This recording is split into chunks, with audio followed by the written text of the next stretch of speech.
La réforme des retraites, les négociations ont repris hier. La CFDT et l'UNSA ont salué une volonté d'ouverture, mais les deux syndicats restent fermes. Les discussions seront impossibles sans le retrait pur et simple de la mesure d'âge pivot. La CGT et FO réclament toujours le retrait de la réforme. Édouard Philippe a proposé de réunir à nouveau les partenaires sociaux après-demain, vendredi.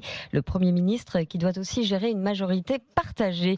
Paul Barcelone. C'est le sujet qui crispe la majorité, mais Édouard Philippe n'en démord pas. Cette mesure d'âge pivot constitue un vrai progrès et une vraie mesure de justice sociale. De quoi sérieusement agacer les députés, tendance aile gauche. Pour Delphine Bagary, le Premier ministre n'a pas d'autre choix que de lâcher du lest pour sortir de la crise. On a laissé les choses peut-être se dégrader. Il faut arrêter l'âge pivot. Il ne faut plus que cette notion d'âge pivot qui était la ligne rouge. Il y a des lignes rouges qu'il ne faut pas dépasser et c'en était une. Il faut donc revenir dessus, c'est obligatoire. Mais Édouard Philippe n'est pas arc-bouté, certifie plusieurs élus marcheurs, à l'image du rhodanien Bruno Bonnell. Mais Édouard Philippe est le bon capitaine, l'équipe qui est avec lui sont des bons négociateurs, ils vont trouver des solutions, il faut leur faire confiance et laisser avancer une négociation qui clairement est difficile. C'est difficile d'accoucher d'une nouvelle France, c'est difficile de faire des transformations et donc forcément ça crée des tensions, mais je suis persuadé que le bon sens va l'emporter. Édouard Philippe, homme du compromis rapide pour les uns mais fusible en cas d'échec de la réforme pour les autres.